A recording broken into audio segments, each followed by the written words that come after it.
All right. Well, thank you for coming. We do have an update.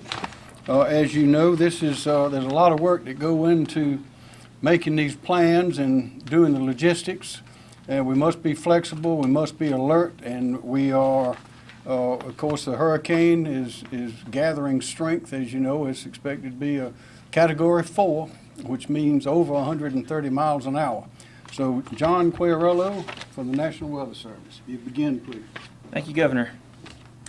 So as of earlier this morning, the National Hurricane Center issued a hurricane watch and a storm surge watch from along the South Carolina coast from Edisto Beach northward. This hurricane watch means that hurricane force winds and life-threatening storm surge are all possible in that watch area. Florence is currently a Category 4 hurricane with wind speeds of 130 miles per hour. The official forecast track has changed little, still showing the potential for a major hurricane to make landfall somewhere along the Carolina coast Thursday night into early Friday. It's still very important, as we've been mentioning, to remember not to focus on the projected landfall location of Florence. While the official track shows landfall along the southern North Carolina coast, the cone of uncertainty still covers most of the South Carolina coastline, indicating a potential landfall along the South Carolina coast is still possible. There is some concern that residents in evacuation zones will see the track and think the storm will not pose a threat. But it's important to remember that the impacts of this hurricane will extend far beyond where it makes landfall. Hurricane force winds, storm surge inundation, again, are all possible in the watch area.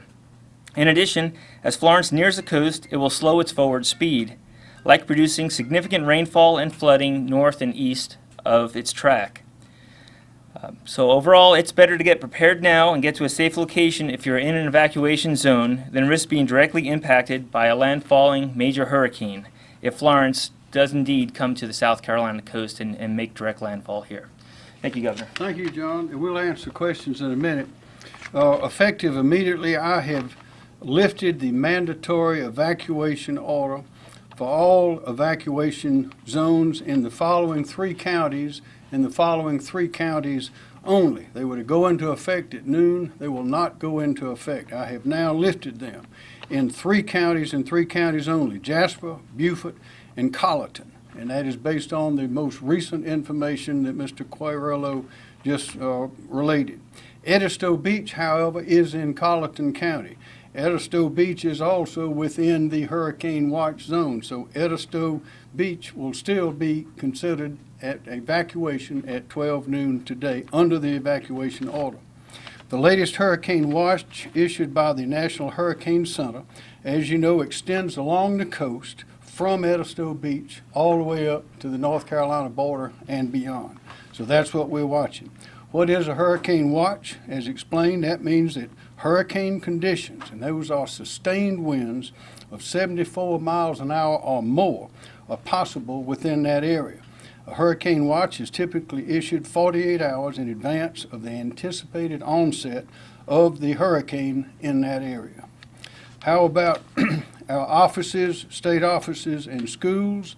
State government offices and schools in Jasper, Beaufort, and Colleton counties, as I mentioned, as well as in Aiken, Allendale, Bamberg, and Barnwell counties and Hampton County will reopen and operate tomorrow, Wednesday, September the 12th, according to the local authorities' direction. We're lifting that order as to them and then only.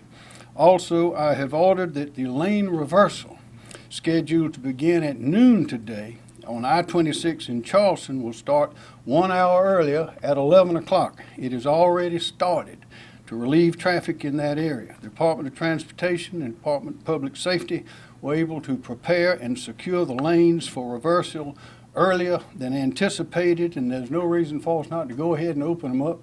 So they're open now and traffic is flowing. U.S. Highway 501 in Myrtle Beach is still on the 12 noon today scheduled order for its reversal. Because the planned evacuation has been lifted for Beaufort County, as mentioned earlier, there's no need to reverse those lanes there. That's on U.S. Highway 278 and Highway 21 in Beaufort County. There will be no reversal of those lanes there. Department of Transportation and Department of Public Safety will keep a presence, a strong presence on those highways, and will monitor the traffic there to ensure a steady and safe and normal traffic flow. So let me be clear. The mandatory evacuation is still in place for all the evacuation zones in Charleston County, Berkeley County, Dorchester, Georgetown, and Horry counties. This is still a very dangerous storm. We must take it very seriously. The weather man here and others are all predicting that this is a unpredictable storm, a hurricane, and so we must be vigilant. We are in a very deadly and important game of chess with Hurricane Florence, and what we are doing, Team South Carolina is staying one step ahead. And that's what we have done with the precision of these orders and instructions that we're giving now. Next, I'll call on General Livingston for his report. Thank you, Governor. General? Team South Carolina, all of the departments continue to reposition resources. Director Smith and Secretary Hall will talk specifically about the lane reversal piece, but we are positioning all resources according to the governor's orders, and we're prepared to react to the hurricane in the other counties that are under the evacuation order. We're taking this extremely seriously. This is something we have not seen since Hugo. Even if the hurricane goes slightly north, we'll see effects like we saw in Charleston and Hugo. So this is a very serious storm, and Team South Carolina continues to reposition. We have about 1,800 National Guardsmen on duty right now, and we will continue to increase the mobilization as the storm gets closer. Thank you, Governor. Thank you, General. Secretary Hall. Thank you, Governor. As you know, we are currently looking at our traffic volumes within the Myrtle Beach area as well as the Charleston area, and I'm here to report, as we've reported earlier today, that we are seeing significant traffic increases on the highways coming out of the Myrtle Beach area, in particular along Highway 501, SC9, Conway Bypass, and US 378. We're seeing anywhere from 4 to 6 times normal traffic volumes on those highways, and so the lane reversal on 501 will be just in time to help alleviate that. For the Charleston area, we're seeing approximately 3 times normal traffic volumes on I-26 heading in the westbound direction, and so that lane reversal as well will be just in time to help address some of those traffic flows. Thank Governor? you. Director Smith. Thank you, Governor. Leroy Smith, Department of Public Safety. As the Governor stated, lane reversal operations on the I-26 corridor are underway. I must state that the flushing process went very smoothly this morning. With regard to US 501, the flushing process has started. That started at 11 a.m. this morning, and we anticipate having that lane reversal on the US 501 implemented at 12 noon. Now, I just want to talk a little about that operation. The ingress will be at US 501 at the SC22 interchange, and the egress where it ends will be at the US 501 Marion bypass. It's about a 30-mile route, and again, the flushing process has begun for that. Our evacuation plan is in full effect. That means that all of our resources dedicated to this endeavor are in position, whether it's a local evacuation routes, the traffic control points, etc. As the Governor alluded to earlier, we will be in a position to monitor and manage the traffic on the US 21 and US 278 highways. Thank you, Governor. Thank you. Tim Stinson. Thank you, Governor. The State Emergency Response Team, our priorities obviously are still evacuation and sheltering operation. You've heard about the evacuation piece, and so we'll talk a little bit about the sheltering piece. Shelters are starting to be opened right now. We've got about 28 shelters that will be opened here shortly, or if not already, and have a capacity of about 25,000 people. And then we can open additional shelters as needed, throughout the next couple of days. The full list of the shelters will be updated live in real time on our website at scemd.org, and it's also in our South Carolina Emergency Manager mobile app. Reminder that if you are going to a shelter, and a lot of people elect not to, they go with family and friends or find a hotel room somewhere, but if you go to a shelter, you will need blankets and pillows and comfort items, any medicines that you might have for any chronic conditions. Obviously, things like ID documents and that sort of thing. And then special food, if you have small children or on a restricted diet, there'll be food available, but it may not be, what you necessarily need all the time. And pets, service animals are allowed at the shelters, and there are some shelters that do accept pets, but there are many that don't. But workers will be there if you show up and help you make arrangements for your pet. And also, the last item I wanted to mention is our public information phone line, public information phone service is open right now, and it's at 1-866-246-0133. They have Spanish interpreters available if there's a need for that, but it's available right now and operational for evacuation questions, shelter questions, or any other questions that you might have. Thank you, sir. Thank you. Thank you. Any questions? Sorry, what was that number Yes, again? ma'am. There it is. So the lane reversals, how are those impacting folks trying to get gasoline and other supplies to the coast? The Department of Transportation, in cooperation with DPS, we're developing some routing plans specifically for those tankers and special needs that need to get to the coast. So we're working them around the areas that they need to go.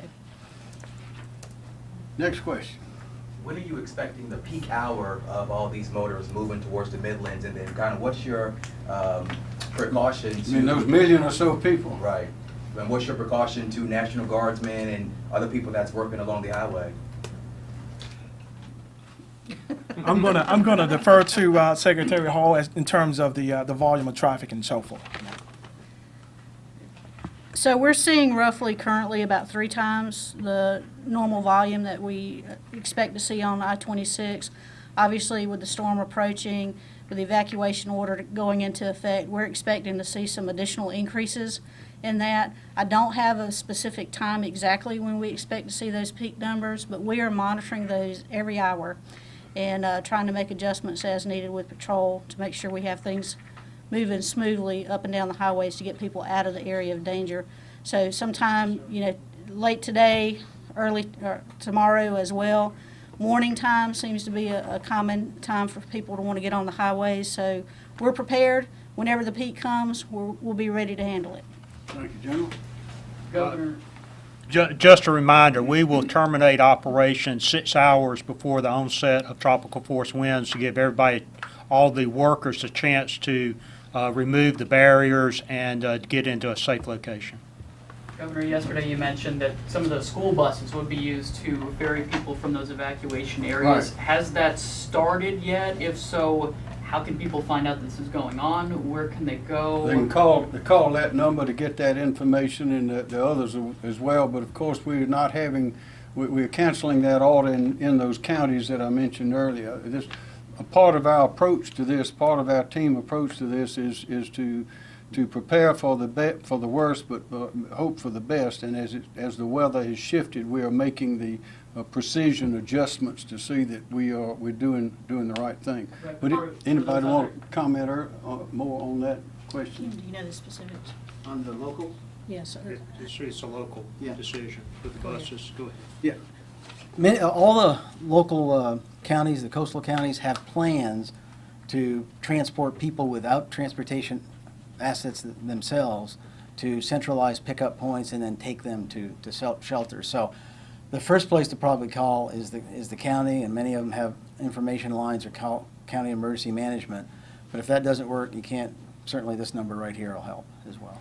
Governor, Yes, following ma'am. up on your preparation comment, there are those that are saying that you pulled the trigger too early, criticizing you, especially now that some of the order has been lifted. What would you say to that? Well, the order that did not go into effect was lifted. As I say, this is a very dangerous hurricane, and we do not want to gamble with a single life of a single South Carolinian.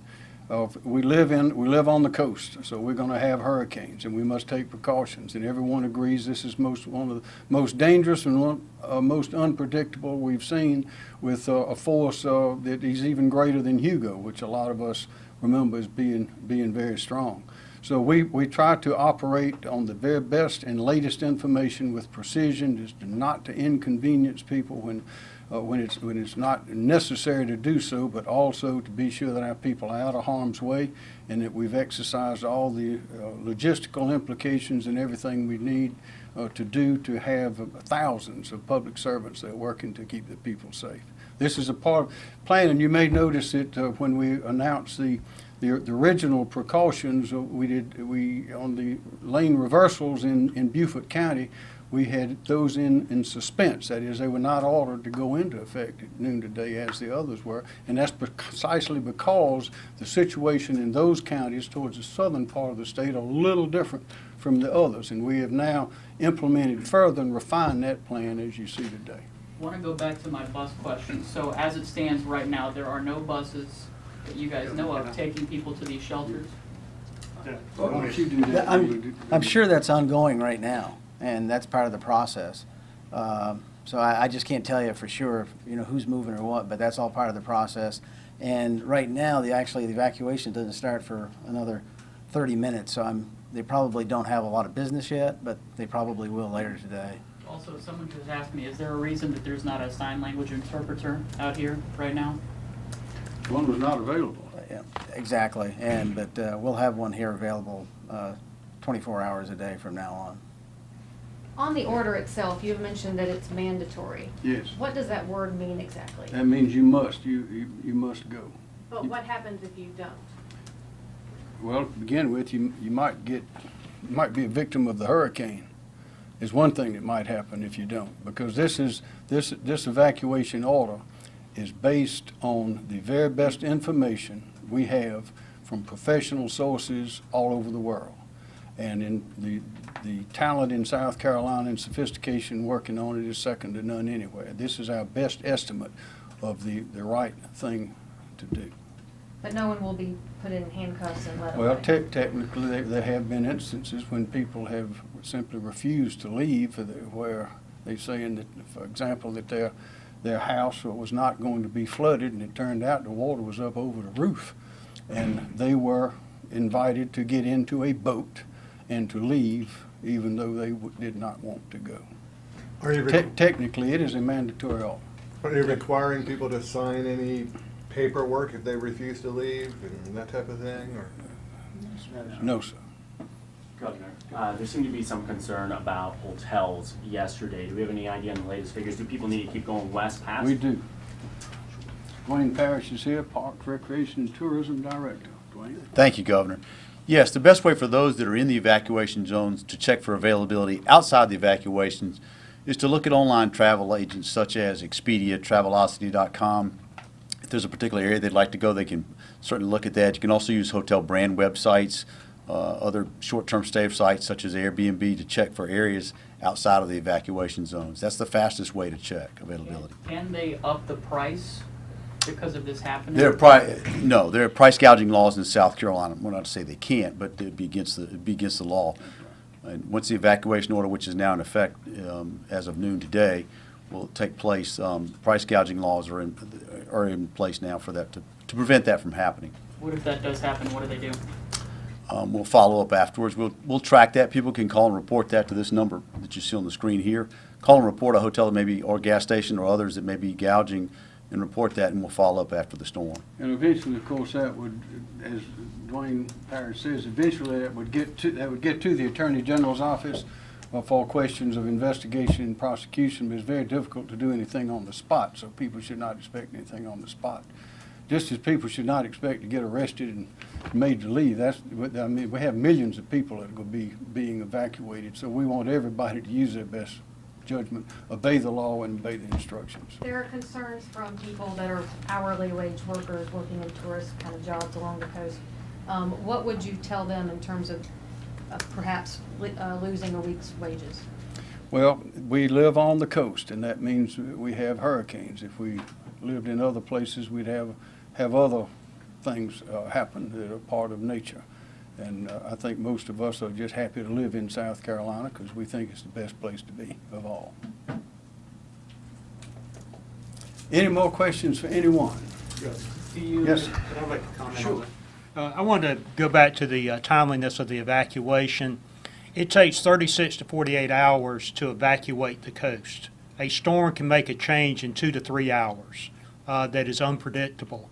So, as the governor says, we have to err on the side of caution to make sure that all of our citizens are safe. And one life is not worth an economic advantage somewhere else. So inconvenience is part of a hurricane response, but so is caution.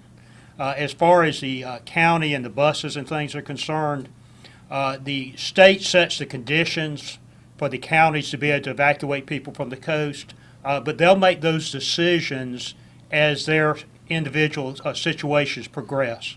And they'll make the announcements, like Charleston is at the North Charleston Arena, but they will open that as they have the need to evacuate people. So please go to the locals for that, and the locals will keep us informed up here. I was a little confused on the lane reversal. So lane reversals on 26 happened at 11 and for Yes. 501 at noon. Yes, Okay. And how long will that continue? until further notice. Yes, until further notice. But worst case scenario, we must have our officers removed from the routes. We have to retrieve our equipment before the onset of tropical storm force winds. You mentioned some schools would be opening. Do you have plans to close any more schools No, moving sir. forward? No, that order's in effect, except for those that I mentioned earlier, those certain counties that would be open. So at this time, no more schools should be closing down. Right. Other than those we mentioned yesterday. Of course. Okay. All right. Is there a possibility that we could see evacuations lifted later on in other areas? Everything is possible, just like the General Livingston just said. This storm, they're telling us, is very unpredictable. One of the aspects of that is once it gets here, it might stay for a while. It might not leave, which means we're going to have some flooding. We know that for sure. We don't know how high the winds are. We don't know how the surge is. That is, it was predicted earlier it'd be 10 feet above ground level on many parts of the coast. All those things are still changing, probably on a minute-by-minute basis, but we know we're going to have flooding, and if we have changes that need to be acted on, we'll do it immediately, and we will announce those right here.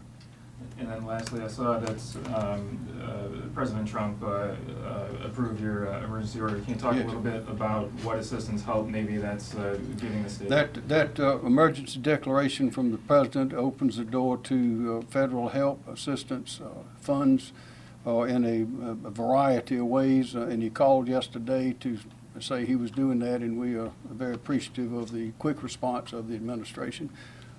Would anyone want to add about the assistance? Right now, the state of South Carolina has been approved for what they call direct federal assistance. And then that would allow us to, through FEMA, procure anything from generators to food to tarps and that sort of thing. But we are not yet approved for our own procurement and get that 75% reimbursement that we normally get. So right now, it's somewhat limited, but we expect that as time goes on, that we'll be eligible for more programs and as the process continues.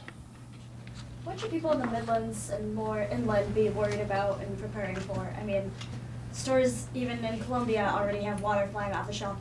Are those preparations? That's good. That shows that the people are responding to the situation. The situation, again, according to everybody, this is a very dangerous storm. It could even be Category 5 by the time it gets here. It just gets off our coast.